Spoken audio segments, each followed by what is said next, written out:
Welcome back to Broken Archive. If you're new here, this is a place for the strange, the unexplained, and the unsolved. Stories of people who vanished, crimes the world never closed, mysteries that have outlived everyone who tried to solve them. These stories are dark, but the way we tell them is calm. Dim the lights, settle in, close your eyes if you want to. Before we begin, if you find these stories help you drift off, do me one small favor while you're still awake. Tap the like button, subscribe to the channel. It tells the quiet algorithms that this kind of storytelling matters, and it helps more sleepless people find their way here. Now, tonight's story. On the night of June 11th, 1962, 3 men disappeared from the most secure prison in the United States. The prison was called Alcatraz, a massive concrete fortress built on a rocky island in San Francisco Bay, surrounded on every side by cold, dark water and treacherous currents. A prison so secure that in 29 years of operation, no one had ever escaped from it and lived. The 3 men were named Frank Morris, John Anglin, and Clarence Anglin. They had spent more than a year preparing for what they were about to do. They had chipped through the concrete walls of their cells with sharpened spoons. They had built dummy heads from soap, toilet paper, and human hair, and placed them in their beds. They had stitched together a raft from more than 50 stolen prison-issue raincoats. And on a cold, foggy June night, they pushed off from the rocks of Alcatraz Island into San Francisco Bay. They were never seen again. The FBI investigated for 17 years. They concluded that the 3 men had almost certainly drowned in the freezing water of the bay that night, that their bodies had been carried out to sea by the currents and never recovered. But there is no proof. No bodies were ever found. No raft was ever found.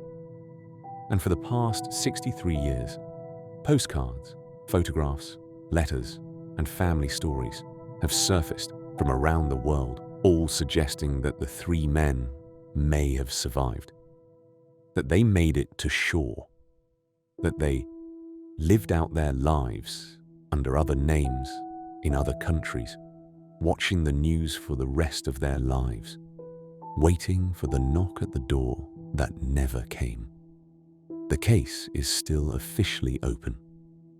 The United States Marshal Service has been investigating it quietly since the original FBI inquiry was closed in 1979. What really happened on that foggy night in June of 1962 is one of the most enduring questions in American criminal history. This is the story of the men who rode into the fog. To understand what these men did, you have to understand what Alcatraz was. The island sits in the middle of San Francisco Bay, a flat rock about 22 acres in size, less than 1.5 miles from the city. On a clear day, the inmates could see the streets of San Francisco from their cell windows. They could see the lights at night. They could hear the foghorns. They could hear, on New Year's Eve, the sound of parties drifting across the water.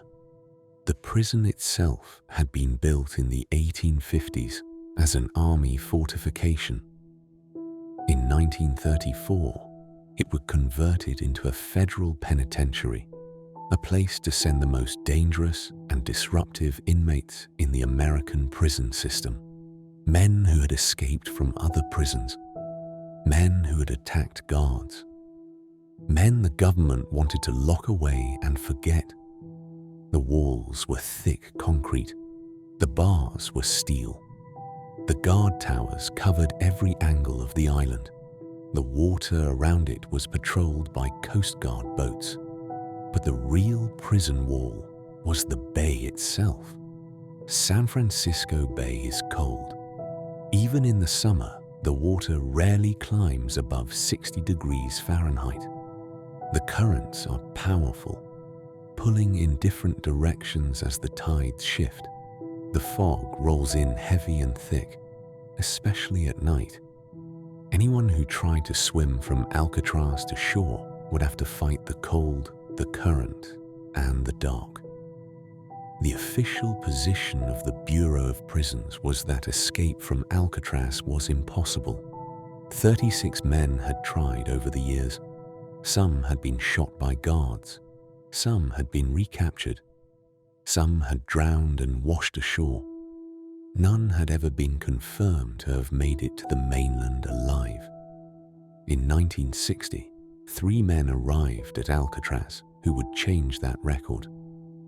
The first was Frank Lee Morris, 33 years old. Morris had grown up in orphanages and foster homes. He'd been arrested for the first time at age 13. He had spent most of his adult life in prisons. He was, by all accounts, brilliant. His IQ was tested at 133, well into the gifted range. He had escaped from prisons before. He had been transferred to Alcatraz specifically because he was considered an escape risk.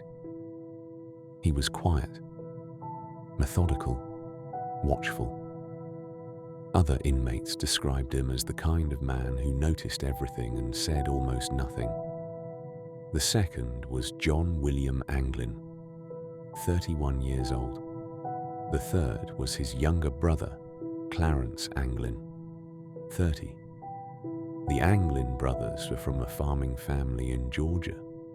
They had grown up swimming in the cold rivers and lakes of the South and were known to be exceptionally strong swimmers. Even as children, they had been the ones who would dive into freezing winter water just to prove they could. The brothers had robbed a bank together in 1958. They had been caught and sentenced. They had escaped from other prisons multiple times, never permanently, but always quickly. They had been transferred to Alcatraz because no other prison could hold them. The 3 men were not housed together at first, but they were placed in adjacent cells, B block, on the upper tier, in the spring of 1961. And from the moment they met, Frank Morris began to plan. The escape took more than a year to prepare. It began with a small, simple observation. In the back wall of each cell, behind the iron bars and the cot, there was a small metal ventilation grate, about 6 inches by 10 inches in size, set into the concrete near the floor. The grates had been there for decades. They were nothing. They were ignored. But Frank Morris noticed something. The concrete around the grates had been weakened over the years by moisture, by salt air from the bay, by poor original mixing. The concrete had become slightly soft, slightly crumbly, the kind of thing a man might dig through if he had a very long time and the right tools. Morris began saving spoons from the cafeteria. He sharpened them against the concrete floor of his cell. He fashioned them into small, crude digging tools. He smuggled them back to his cell, and every night after lights out, he began to chip very slowly, very quietly at the concrete around the ventilation grate in the back wall of his cell. The work was almost unimaginably slow. Each night, he could only chip away a small amount. The sound of the digging had to be masked. He timed his work to coincide with the music hour, when other inmates were allowed to play their accordions and harmonicas. The noise covered the scraping. He used water from the sink to soften the concrete. He used pages from magazines, pressed and painted to look like the wall, to cover the hole during inspections.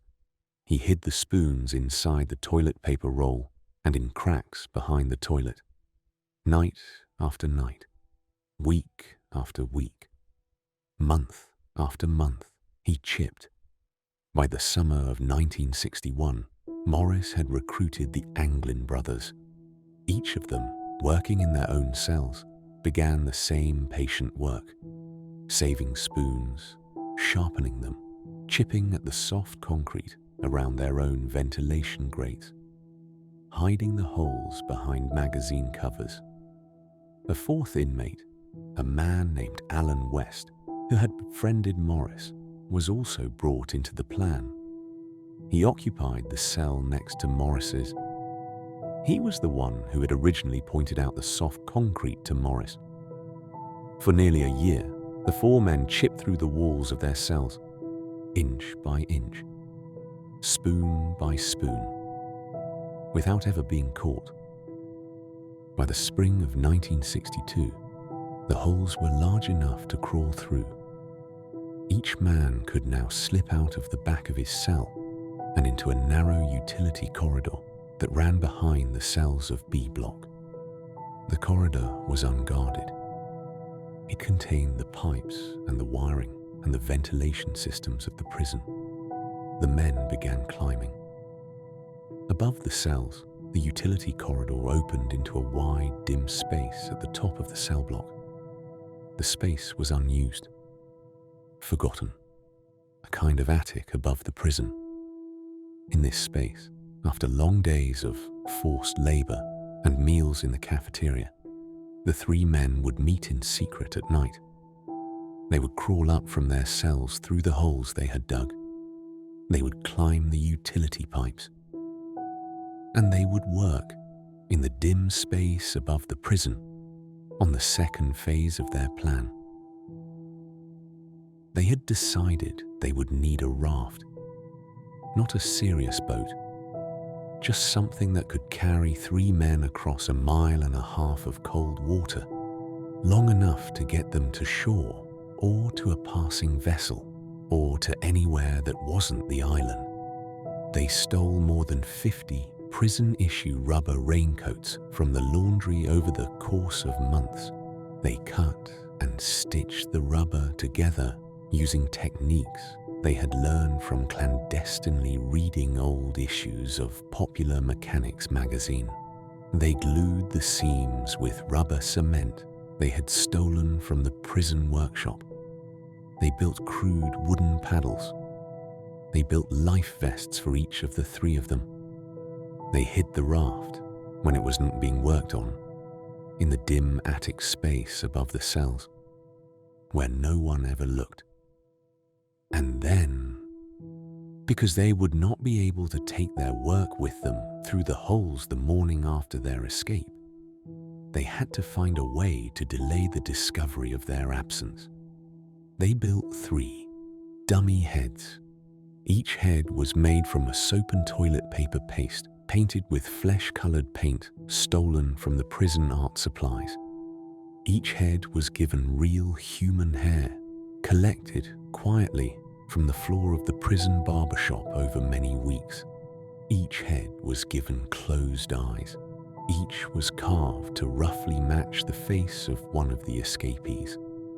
On the night of the escape, the heads would be placed in the beds of the 3 men, with blankets pulled up over the bodies. To a guard walking past the cells in the dim light of the night watch, the dummies would look, for a few hours, like 3 men sound asleep. By June of 1962, everything was ready. The holes were dug, the raft was built, the life vests were stitched, the dummy heads were finished. The plan was complete. The men were waiting only for the right night, a night with thick fog, a night when the tides would be running outward, away from the island. At lights out on June 11th, the 3 men climbed into their bunks as usual. When the guard had passed and the cell block was quiet, they slipped out of bed. They placed the dummy heads on their pillows. They pulled the blankets up. They crawled through the holes at the back of their cells, one by one, and into the utility corridor. The fourth man, Alan West, was not so lucky. He had taken too long to finish digging the hole in his own cell wall. When he tried to push the grate out, it would not come free. He worked frantically in the dark, but he could not break through. He watched the other three men disappear up into the attic space above. He could hear them moving, and then he could hear nothing. He returned to his cell. He pulled the blanket up over his head. He pretended to sleep. He would be the one, hours later, who would tell investigators what had happened. Morris and the Anglin brothers climbed to the top of the cell block. They retrieved the raft and the life vests from their hiding place. They climbed a ventilation shaft up to the roof of the prison. They moved across the roof in the dark. They climbed down a kitchen pipe to the ground. They slipped over a fence. They ran across the cold rocks of the island to the northeast shore. The side of the island that faced San Francisco, they inflated the raft using a small bellows they had built from a stolen concertina, a small accordion-like instrument from the music program. They put on their life vests. They pushed the raft into the water, and then, with a small wooden paddle in each man's hand, they began to row. The fog was thick that night. The temperature of the water was about 54 degrees Fahrenheit. The tide was running outward, away from the city, toward the Pacific Ocean, toward the open sea, beyond the Golden Gate. Morris and the Anglin brothers paddled away from Alcatraz Island.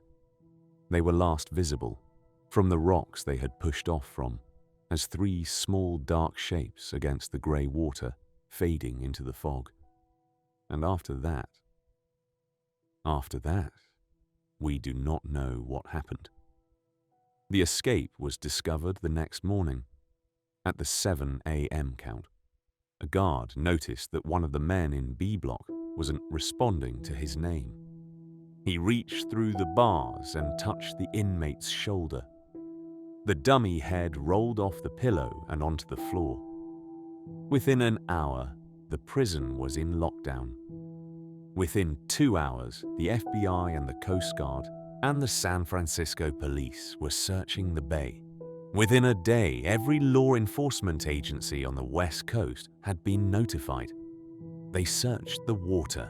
They searched the shoreline. They searched every island in the bay.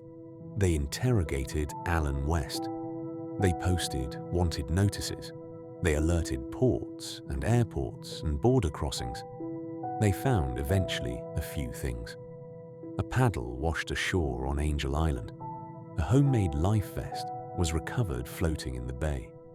Fragments of the raft, pieces of stitched rubber, were found in the water and on the rocks of nearby islands. A small waterproof pouch containing photographs of the Anglin brothers' family was found, mostly intact, in the bay. But no bodies, no raft, no men. The FBI's official conclusion, reached after 17 years of investigation, was that the three men had almost certainly drowned in the freezing water of the bay that night. The currents, the cold, the fog, the makeshift raft. The odds were overwhelmingly against them. The bodies, the FBI concluded, had probably been carried out to sea on the outgoing tide. The case was closed in 1979, but it wasn't closed for everyone. Over the past 63 years, the family of the Anglin brothers has consistently maintained that John and Clarence survived the escape. They have produced postcards, allegedly sent by the brothers from various locations. They have produced a photograph taken in 1975 in Brazil. that they believe shows the two brothers, alive and middle-aged, standing on a farm. They have produced statements from a deathbed confession by one of the family friends, who claim to have helped the brothers in the years after the escape. The United States Marshals Service has continued to investigate. The case file remains open. The most recent age progression photographs of Morris and the Anglins, showing what they might look like as elderly men, were updated and re-released to the public in the last few years. If the men did survive, they would be in their 90s now. Most likely, they would be dead. But the marshals continue, in case there is ever a final piece of information that closes the case for good. We do not know what happened to them. We know they pushed off from a rocky shore on a foggy night in June of 1962. We know they took with them a homemade raft, a few stolen paddles, 3 handmade life vests, and a small waterproof pouch of family photographs. We know they paddled into a fog that was rolling outward, away from the city, toward the open sea. After that, the world has only theories. Drowned in the bay, carried out to the Pacific, or perhaps, somehow against all the odds, picked up by a passing boat, walked onto a beach in the dark, caught a freight train south, crossed a border, lived out their lives in small towns in Brazil or Mexico or Argentina, married, had children, died of old age in countries far from the prison they had walked out of one foggy night in June. We do not know. What we have is the image. 3 men in a small black raft, the fog closing around them, the lights of San Francisco somewhere in the distance, somewhere they could not quite reach, and the cold, dark water of the bay that has kept their secret for 63 years. If you'd like to hear more stories of the unsolved, subscribe to the channel. New stories every Tuesday and Sunday. For tonight, we leave Frank Morris and the Anglin brothers where the world last saw them. 3 small shapes against a grey sea, rowing into the fog, and the night closing around them. Sleep well.